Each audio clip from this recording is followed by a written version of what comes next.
One greetings for the day, doctor Anu from Punjab. आज हम एक बहुत बढ़िया 17 साल के बच्चे का केस डिस्कस करते हैं जिसको उसके मदर द्वारा मेरे पास लाया गया था।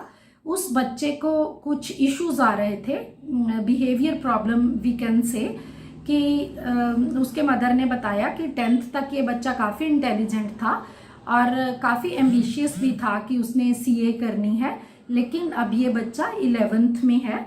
जो उसकी मेन कंप्लेंट थी, lack of interest in studies, anger issues, irritability and lack of appetite, ये उसके मेन इश्यूज थे।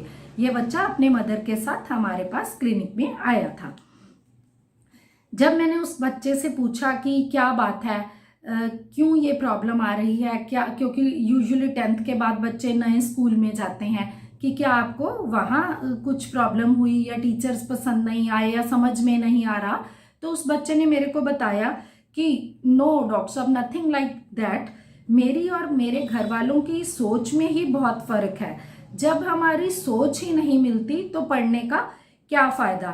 मैं कुछ और बोलता हूँ, ये मुझे हमेशा गलत ही समझते हैं। इनको जो भी मैं कुछ बोलता हूँ हमेशा गलत ही लगता है।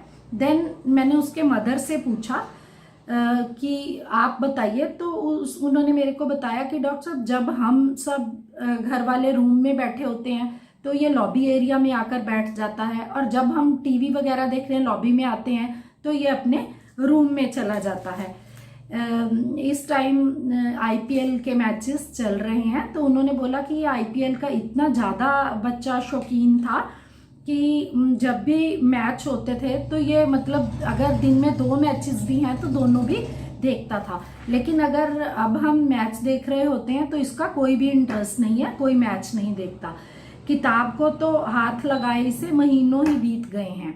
तो मैंने उसके स्वभाव के बारे में, नेचर के बारे में पूछा, तो उन्होंने बताया कि छोटी बहन है, अगर वो इसको छेड़ाछाड़ी करती है जैसे यंगर सिबलिंग करती है तो डायरेक्ट उसको थप्पड़ लगाता है, तो उसको ये मारता है। This was the case. Please, first rubric which I considered in this case was delusion, division between himself and others.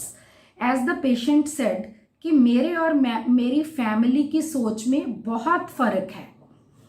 What is division? Division is separation of himself and the others. Who are others? Others here are his family members. ऐसे usually ऐसे सारे विचार तो हमारे और हमारी family के नहीं मिलते, लेकिन this is morbid here. Patient को लगता है कि जो मैं बोलता हूँ वो मेरे पेरेंट्स को हमेशा गलत ही लगता है, कि तो फिर अब पढ़ने का क्या फायदा है। The second rubric which I considered was the estranged from family. estranged means no longer in contact with those who was near to him once. As the mother said कि अगर हम रूम में बैठे हैं तो ये लॉबी एरिया में आकर बैठेगा, अगर हम लॉबी एरिया में बैठे हैं तो ये रूम में जाकर बैठ जाता है। Third rubric which was very clear in this case was the indifference pleasure too. जो आईपीएल मैचेस जिन्हें देखकर उसे पहले बहुत ज़्यादा खुशी महसूस होती थी, अब ये बच्चा उन्हें भी नहीं देख रहा है। The fourth rubric was business aversion to.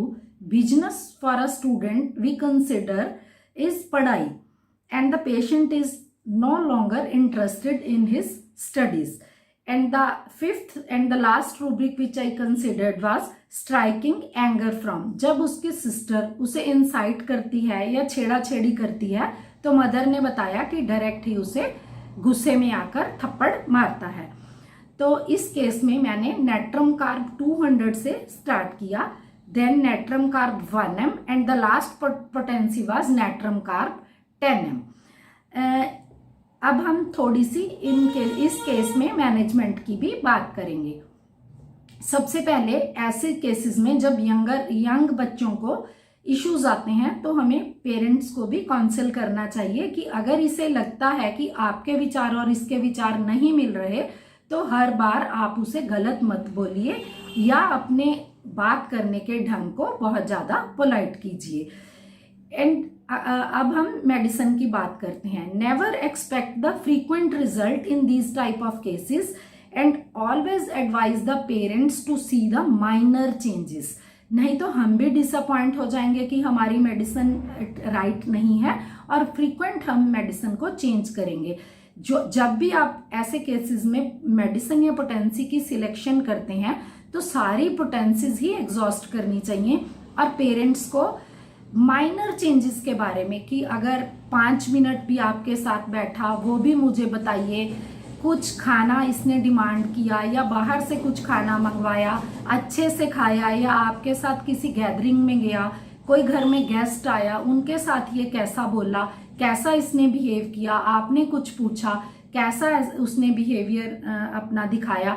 छोटे छोटे माइनर चेंजेस आप नोट करिए और डॉक्टर को बताइए, नहीं तो मैं फ्रीक्वेंट मेडिसिन चेंज करूंगी और कहीं वेल सिलेक्टेड रेमेडी पीछे ना छूट जाए। ये आपको एडवाइस करना ही होगा। ऐसे केसेस में मेडिसिन सिलेक्शन के साथ जो मैनेजमेंट ऑफ द केस है वो बहुत ही ज्यादा इंपॉर्टेंट होती है। Thank you everyone.